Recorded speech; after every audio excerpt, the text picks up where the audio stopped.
bless pa kaniya Ginoo sa mga pangalan siya ng kinabuhi.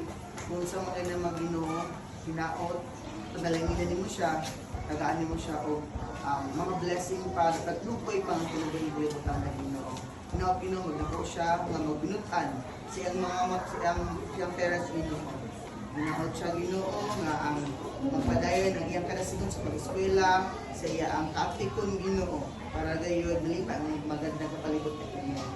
Lord Jesus, we are also praying for Ginoo, taga-igrasya pa ang mga tao na nag-prepare ng panalangin Ginoo. Hinaot tagang hindi mo sila kapsad Ginoo para i-share ko sila sa uban Ginoo.